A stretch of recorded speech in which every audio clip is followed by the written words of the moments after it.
श्याम प्रकाश जाटव जी जी, विपक्ष कह रहा है कि जवाब तो आना चाहिए ना कि देश के इतिहास में आज तक कभी ऐसा नहीं हुआ, ना जाने कितने चुनाव हुए, 11 दिन के बाद पता चल रहा है कि वोटिंग प्रतिशत क्या है। सही बात है, बिल्कुल जवाब भी आना चाहिए, क्यों डिले हुआ है ये भी मालूम पड़ना चाहिए, और वो सब जवाब जो है वो इलेक्शन कमीशन ही दे पाएगा। यहाँ पर इस पर राजनीति करने का औचित्य मुझे समझ नहीं आ रहा। ठीक है, वहाँ डिले हुआ है और उसका जवाब जो है जिसने डिले किया उससे पूछा जाना चाहिए, मगर राजनीति करना क्या? आपको कोई संदेह नहीं हुआ? ये कह रहे हैं हमें संदेह हो रहा है कि भाई इतनी 11 दिन लग गए ये पता करने में कि हम कितने प्रतिशत मतदान हुआ। देखिए, हम तो जो हमारी संवैधानिक संस्थाएं हैं उनका सम्मान करते हैं। इलेक्शन कमीशन हमारी संवैधानिक संस्थान है, हमें उसका सम्मान है, हम उसका सम्मान करते हैं। मैं नहीं समझता कि किसी प्रकार की जो इलेक्शन कमीशन जो है उस पर टीका टिप्पणी करना औचित्यपूर्ण है, क्योंकि इसमें जितने लोग काम कर रहे हैं वो इस देश के लिए काम कर रहे हैं, देश के लिए तो आप भी काम कर रहे हैं, भूदेव जी भी काम कर रहे हैं, मैं भी कर रहा हूं, देश के लिए तो काम कर रहे हैं ना सर। ऐसे में इनके ऊपर शक करना, हाँ, ये कहाँ तक जायज है? मुझे नहीं, तो वो ये विषय यही है कि दिन भर में मतदान की काउंटिंग पूरी हो जाती है, राइट सर? जी, मगर वोटिंग फीसदी का पता लगने में 11 दिन का वक्त लग जाता है, तो क्या ये संदेह नहीं पैदा करता है? वो ये कह रहे हैं कि भाई वजह तो होगी ना कुछ। नहीं तो इस संदेह में क्या समझना चाह रहे हैं कि क्या कहना चाह रहे हैं कि ये जो संदेह है अगर 11 दिन, मैं पूछ लेता हूँ आपके सामने, भूदेव जी क्या संदेह है, वो क्या साबित करना चाह रहे हैं? संदेह है, क्या हुआ होगा इससे बताइए। वो कह रहे क्या संदेह, बता दीजिए। 6% वोट बढ़ना संदेह अब मुझसे पूछा जाना चाहिए? मुझे तो लगता है कि इसका सवाल तो चुनाव आयोग से पूछा जाना चाहिए। सवाल आप उठा रहे तो आप ही से पूछूंगा ना मैं। नहीं, वही तो पूछ रहे हैं श्याम जी, बताइए ना कि क्या हुआ होगा। वो कह रहे हैं अगर 6% बढ़ गया तो क्या हुआ होगा, बताइए।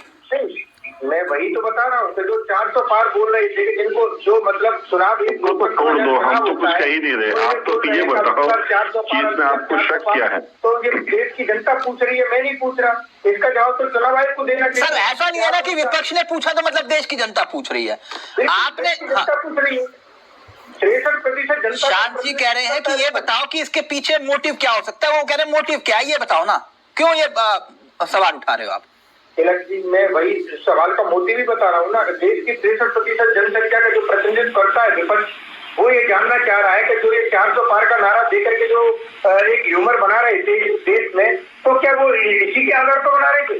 क्या चुनाव आयोग भी आज सरकार से बिका हुआ है, सरकार के लिए काम कर रहा है? तो ये पूरा मोटिव सबको साफ दिखाई देता है। इसमें पूछने वाली बात कौन सी होती है? मुझे नहीं लगता कि इसका सवाल पूछा जाना चाहिए कि इसका मोटिव क्या है। शांत जी वो कह रहे हैं कि भाई इरादा ठीक नहीं है आपका। तिलक जी, मैं तो ये बात कह करके मोदी जी इस देश में भड़काऊ भाषण दे रहे हैं, जिनको ये बताना चाहिए कि हमने क्या काम किया, कहाँ एम्स बनवाई, कहाँ यूनिवर्सिटियां बनवाई, कहाँ हमने विकास का काम किया।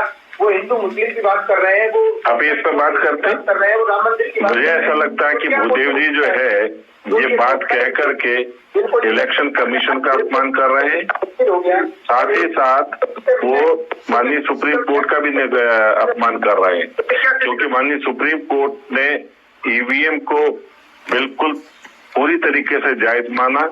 इसमें किसी प्रकार का भी कोई भी लीक नहीं है, कोई परेशानी नहीं है, इस चीज को बिल्कुल अभी स्पष्ट किया। और उसके बाद आपके द्वारा, कांग्रेस के द्वारा ये कहा जाना कि ये जो आंकड़े आने में देरी हुई है, ये 400 पार का जो मामला है उसको पूरा करने का इलेक्शन कमीशन का कोई षड्यंत्र है, सरकार के साथ मिली भगत करके। आखिर इस प्रकार की अफवाह फैलाने के पीछे लॉजिक क्या, मेरी ये समझ में नहीं आता। जल्दी से भूदेव जी जवाब दीजिए, फिर AK मिश्रा भी जाएगा। जल्दी से। चलिए, मैं मानता हूं कि इसमें इलेक्शन कमीशन की कोई कमी नहीं है क्या, लेकिन आप मुझे बताइए कि क्या आपको नहीं लगता कि अगर कोई भी सरकारी संस्था अगर इस तरह की गलती करती है तो उसके लिए चाहे वो सत्ता पक्ष हो या विपक्ष हो, सबको मिलकर के आवाज उठानी चाहिए। जहाँ चुनाव आयोग को समझ देनी चाहिए, वहाँ ये चुनाव आयोग के प्रवक्ता क्यों बने हुए हैं बीजेपी के लोग या बीजेपी के प्रवक्ता या बीजेपी के नेता? तो ये इससे क्या संदेश जाएगा, आप ही बता दीजिए। गलती क्या है, उन्होंने ये तो है नहीं, पहले प्रोविजनल आंकड़े पेश किए, उसके बाद उन्होंने फाइनल आंकड़े पेश कर दिए। तो प्रोविजनल आंकड़े और उसमें तो अंतर होगा ही होगा। अब इसमें आप गलती की बात कह करके फिर वही आप क्या नाम है इलेक्शन कमीशन का अपमान कर रहे हैं। तो मूर्ख बनाना बंद कीजिए। मतलब मूर्ख जनता को ना विश्वास, यहाँ पर मसला विश्वास का है ना, विश्वसनीयता का है। ठीक, आप ये कह रहे हो कि ये जनता को मूर्ख बना रहे हैं। हाँ, मैं वही तो बोल रहा हूँ। और अभी थोड़ी देर बाद आप कह रहे थे कि ये चुनाव आखिरी चुनाव होगा, इसके बाद चुनाव ही नहीं होगा। ये एक मिनट भूदेव जी, एक मिनट, ये भ्रम की स्थिति तो आप ही पैदा करो, कह रहे हो कि अगली बार तो चुनाव ही नहीं होगा। अभी डाल लो, मन करे तो वोट डाल लो, नहीं तो फिर नहीं होगा। एक मिनट, कमीशन इस तरह से करेगा तो भ्रम तो पैदा होगा ही ना। एक मिनट, एक के मिश्रा भी और सोनी साहब भी आ गए। एक मिनट, मोदी जी के खिलाफ शिकायत की जाती है और जेपी नड्डा जी को नोटिस जाता है, तो ये भ्रम कौन पैदा कर रहा है? भूदेव भाई अब क्यों कौन कर रहा है साहब? वो राहुल गांधी को भी नोटिस जाने चाहिए था, चला गया। फिर खड़गे जी को भी पूरी बात नहीं बताओगे आप, अधूरी बात बताओगे। राहुल जी को नोटिस जा रहा है ना? नहीं, राहुल जी को नहीं जा रहा ना। आप ये कह रहे हो कि चला गया नड्डा जी को जाना चाहिए था मोदी जी को, और चला गया फिर खड़गे जी को जाना चाहिए था राहुल जी को। कैसी बातें करो भूदेव भाई। एक बार जाटव जी, विपक्ष ये कह रहा है कि हम चुनाव आयोग पर सवाल उठाते हैं, डिफेंड करने आप आ जाते हैं, सफाई देनी चाहिए चुनाव आयोग को, और सामने आ जाती है बीजेपी। नरेंद्र सोनी साहब और भूदेव जी यही बात कह रहे हैं, जवाब दीजिए सर इसका। देखिए, मैंने शुरू में ही कहा कि हम जो संवैधानिक संस्थाएं हैं उनका सम्मान करते हैं, उस पर भरोसा करते हैं। और चूंकि इलेक्शन कमीशन जो है वो उसको हर जगह से क्लीन चिट मिल रहा है। ईवीएम के मैटर में आपने देखा भी, सुप्रीम कोर्ट ने क्लीन चिट दे दिया। ठीक इसी तरीके से चुनाव की प्रक्रिया में बहुत लंबा अरसा मैंने बिताया है। तो अभी जैसे सोनी जी ने बताया, बिल्कुल ठीक बताया कि हमारे जो एजेंट रहते हैं उनके पास में उनके सिग्नेचर होते हैं और कितने कितने वोट पड़े, वो सब चीजें। वो ये तो जिस वक्त वोट पड़ता था कागज से तब भी हुआ करता था, और आज भी जो है वो पैटर्न है। और साथ ही साथ वो जो कागज होता है वो जिस दिन काउंटिंग होती है उस दिन टैली भी किया जाता है। जो हमारे एजेंट वहां पे काउंटिंग पर होते हैं किसी भी पार्टी के, वो उसको टैली भी करते हैं कि हाँ ये जो मशीन खुल रही है इसमें इतने वोट थे और मेरे हस्ताक्षर हैं या नहीं, हमारे साथी के हस्ताक्षर है नहीं, वो टैली कराया जाता है। इतना आसान नहीं है कि एकदम जो है ना कोई चीज हो जाए और एकदम।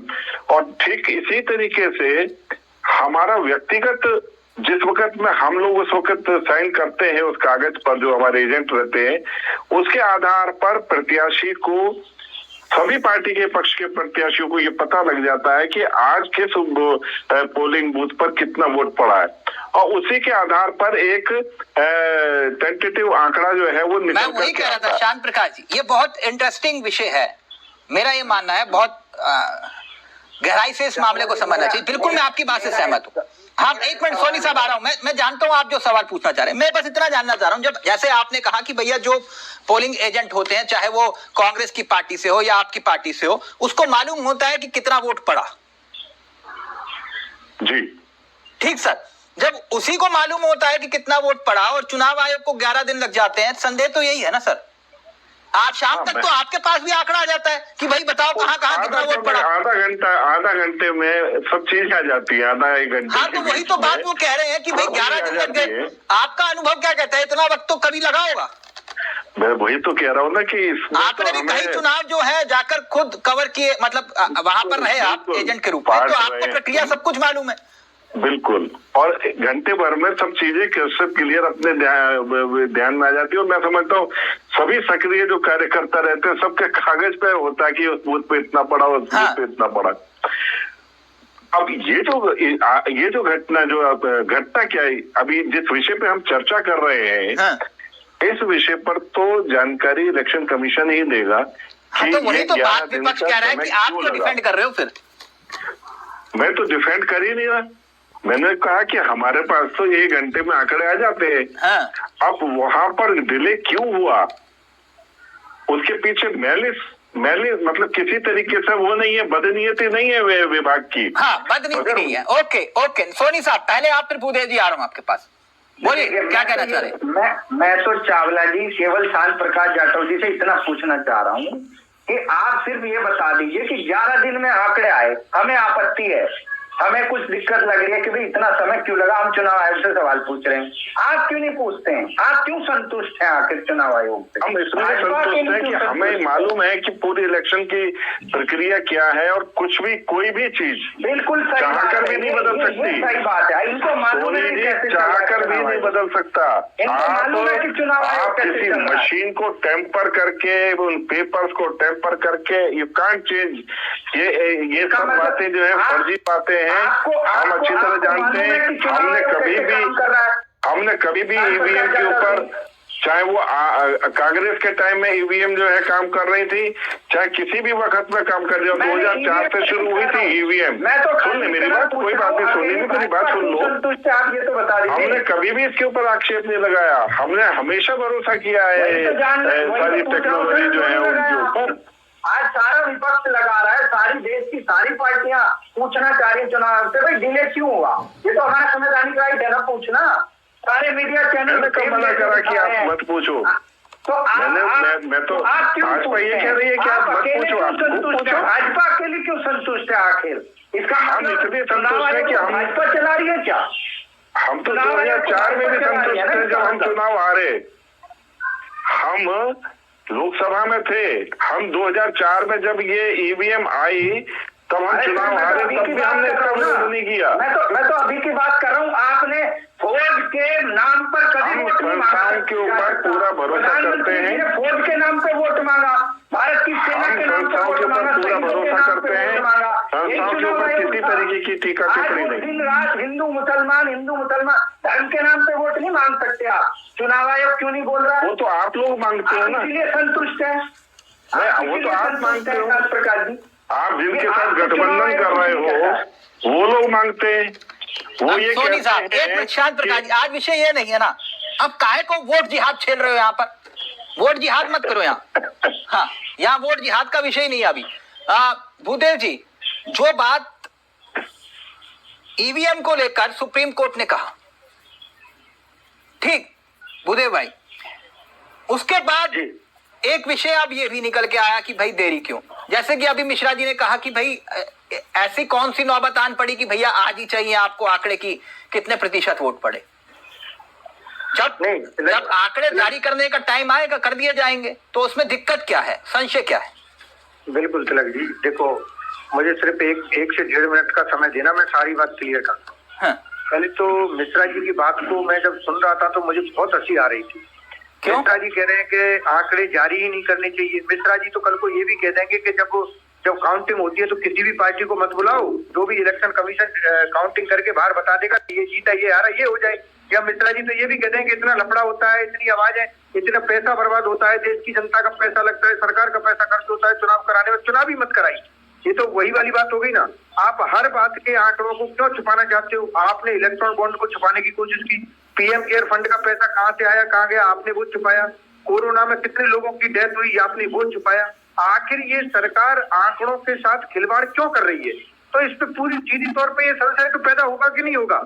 अब मिश्रा जी तो बोल देंगे कि चुनाव मत कराइए, सरकार की मर्जी, आंकड़े मत बताइए। कहाँ बोला मिश्रा जी ने? क्या मतलब? मिश्रा जी कहाँ बोला कि चुनाव मत करवाओ? मैं कह रहा हूँ ना कि जो ये बोल रहे हैं कि आंकड़े मत बताइए, परसेंटेज मत बताइए, ये मत बताइए। अरे भाई, लोकतंत्र का मतलब क्या होता है? लोकतंत्र का मतलब होता है कि कोई भी चीज है, अगर एक भी व्यक्ति को अगर कोई संशय है तो उसको उसके सामने लाकर उसको क्लियर करना चाहिए। जब देश की 63% जनसंख्या, नहीं, चुनाव आयोग आपको अगर ईवीएम हैक करने के लिए बुलाता है तो आप आते नहीं हो और कह रहे हो कि भैया संशय दूर होना चाहिए। अब कैसे संशय दूर करे? सुप्रीम कोर्ट अगर क्लीन चिट दे देता है तो फिर संशय दूर नहीं होता तब भी। सुप्रीम कोर्ट तो ये भी बोलता है कि इलेक्ट्रॉन बॉन्ड को डिक्लेयर करने का काम सुप्रीम कोर्ट ने किया, वो भी किया। तो हमें तो ऐसा तो नहीं है कि हर चीज पे जो क्या है कि सवाल खड़े कर रहे हैं, और जो सवाल यहाँ खड़े करने होते हैं वहाँ खड़े कर रहे हैं। आप अगर इनको क्लियर जो सबसे प्रथम व्यक्तित्व माना जाता है सोनिया जी, वो वोट डालेंगी तो इस बार आम आदमी पार्टी को वोट डालेंगी, क्योंकि वो मसला वहां पर वो कैंडिडेट आपका है। अब इससे बड़ा गठबंधन का इम्तिहान कहां से लोगे? सोनी साहब, समझ रहे मेरी बात? नहीं बिल्कुल गठबंधन में है, तो मैं वही कह रहा हूँ, ये पहली बार होगा कि सोनिया जी जो है वो आम आदमी पार्टी को वोट डालेंगे, कैंडिडेट आपका है वहां। पहली बार ये भी होगा चावला जी कि देश के सिटिंग प्रधानमंत्री रिकॉर्ड मतों से हारेंगे और भाजपा जो इतना सोनी जी, आप भी यहाँ, हम भी यहाँ, 4 तारीख दूर नहीं है, ठीक है। मैं तो सबसे बोलता हूँ, शांति से भी, भूदेव भाई से भी और आपसे भी, अपना फोन स्विच ऑफ मत करिएगा। नतीजे चाहे किसी के पक्ष में किसी, फिर वो कहते हैं कि हमारे चाचा के बुआ के लड़के के फूफे की शादी है। आज हम वहां बिजी हैं, प्लीज बाद में बात करना। नहीं, सुबह से आपके साथ सबसे पहले जुड़ेंगे, बाकियों को छोड़ देंगे। हाँ, बताइए। ठीक। शांत प्रकाश जी ये कह रहे संदेह पैदा होता है, अब इस संदेह को दूर करने का काम तो चुनाव आयोग का ही है। शांत जी। जी बिल्कुल, जो भी संदेह है वो तो जिस पर है वही निपटाएंगे ना। और हम उसके कारण से क्यों बेचैन हो रहे हैं, ये सब चीजें आप देख ही रहे हैं। इनका जो मकसद है वो केवल इस पर राजनीति करने का है। आज जो आंकड़े आए हैं 11 दिन बाद आए या 4 दिन के बाद में दूसरे चरण के आए, क्या कारण है वो वहां से स्पष्ट होगा। और दूसरा, बार बार इलेक्टोरल बॉन्ड की जो बात कही जा रही है, हमारे पास तो 30-35% ही आया, बाकी तो आप ही लोगों के पास है, इंडियन अलायंस के पास ही है सारा पैसा। तो इलेक्टोरल बॉन्ड का तो आपका भी पता लग गया ना कि किस तरीके से आप लोगों ने वो पैसा लिया है। तो जो भी चीज है सब क्रिस्टल क्लियर हो गई। इलेक्टोरल बॉन्ड का वो जो बेनिफिट, बॉन्ड वाला मसला भी तो मैंने चैप्टर क्लोज कर दिया, वो आज उस विषय पर नहीं, लेकिन ये जो कह रहे हैं, कोई बात नहीं, बार बार उस पर चर्चा हो रही थी, इसलिए थोड़ा सा मैंने कहा कि बोल देता हूँ। बाकी मैं मानता हूँ कि जो इस वक्त में जो चुनाव आयोग के ऊपर जिस तरीके से विपक्ष जो है टीका टिप्पणी कर रहा है वो बेबुनियाद है। अब AK मिश्रा जी ने एक थ्योरी और दे दी, कहा कि भाई चुनाव आयोग को तो आंकड़े बाद में ही जारी करने चाहिए, ये क्यों हर चरण के जारी करते हैं? आप इत्तेफाक रखते हैं उस बात से? देखिए 140 करोड़ लोगों का देश है, सबके अपने विचार है। मिश्रा जी ने अपना पक्ष रखा, अपना विचार रखा, और हमें तो देखो इस पर चर्चा करना, कैलकुलेशन करना, इसी में मजा आता है। तो हम क्यों कहेंगे कि ये जो कैलकुलेशन करना और इसके ऊपर गपशप करना ये खत्म हो सिलसिला है। चलता रहना चाहिए। हाँ, मतलब गपशप चलती रहे आंकड़ों पर। जी, आंकड़ों पर गपशप चलती रहे। हर चीज पर चुनाव है, राजनीतिक लोग हैं, तो 2 महीने कटने भी तो है ना। तो गपशप हो, कुछ ना कुछ छपता रहे, कुछ बोलते रहे, बस ये रहता है। बाकी लेकिन बात तो वही आ रही है ना, विश्वसनीयता की बात थी। भूदेव जी ने भी यही कहा और सोनी साहब ने भी कि भाई जिसका काम चुनाव करवाने का है, जिस आयोग का काम चुनाव करवाने का है, वहीं पर ही अगर विश्वसनीयता की कमी हो तो संदेह पैदा होता है। वो ये बात कह रहे हैं।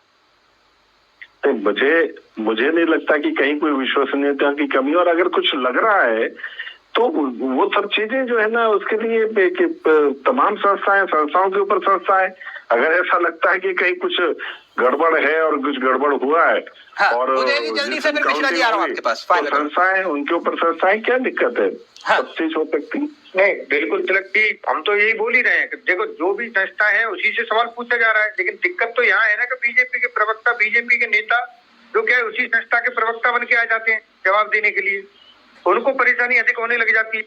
अब जब चुनाव आयोग से कोई सवाल पूछा जाए और वो जो क्या है शायरियां पढ़ने लग जाए तो क्या करें, कौन कितना सीरियस है ये भी देखने की वाली बात है। शर्मा जी, देश में इतने बड़े चुनाव होने जा रहे हैं। नहीं, शर्मा जी, इस देश में ना जिन संवैधानिक संस्थाओं का जिक्र कर रहे हो आप, कांग्रेस ने एक परंपरा शुरू की थी, उस संवैधानिक संस्थाओं पर बैठे हुए शीर्ष व्यक्तियों को रिटायरमेंट से पहले या रिटायरमेंट के बाद राज्यसभा भेज दिया। मालूम है आपको?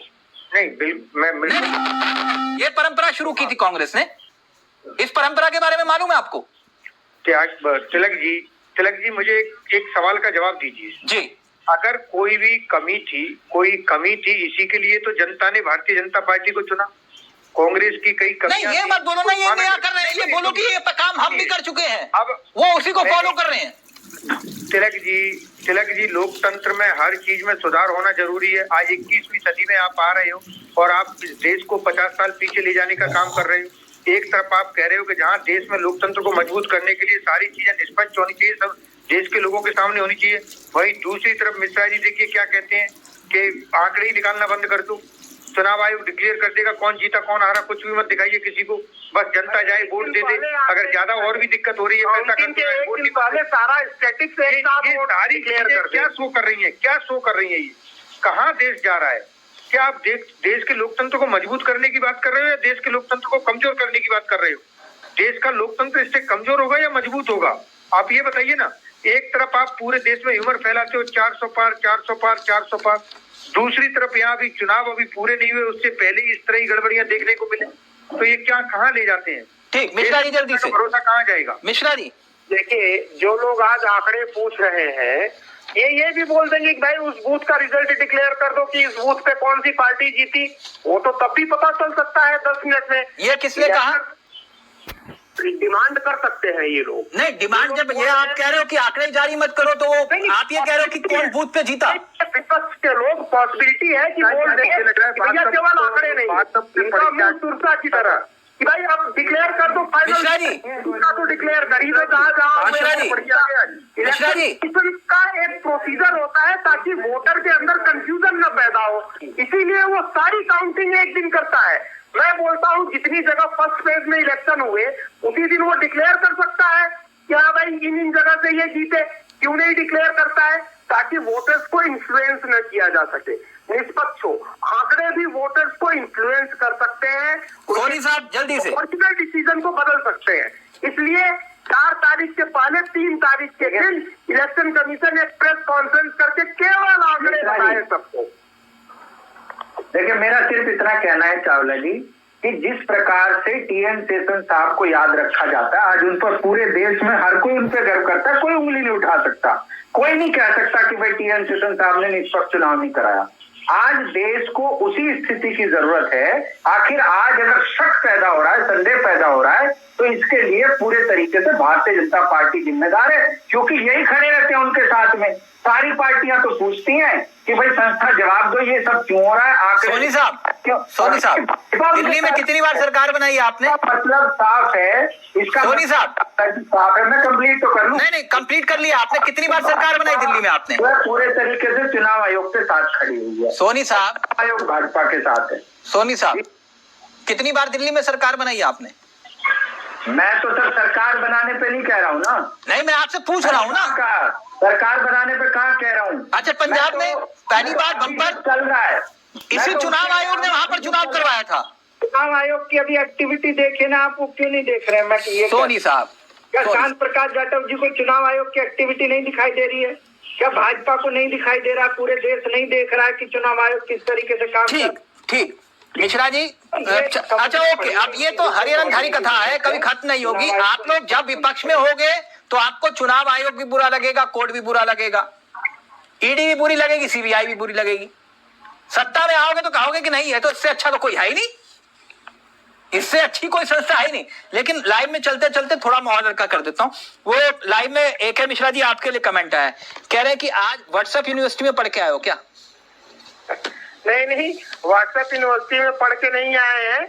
हम जो बोलते हैं अभी कल इसी पे चर्चा शुरू हो जाएगी भविष्य में। चलिए, इलेक्शन कमीशन को जिन्होंने कमेंट भेजा है, जिन सज्जन ने, जिन मित्र ने, उनको बोल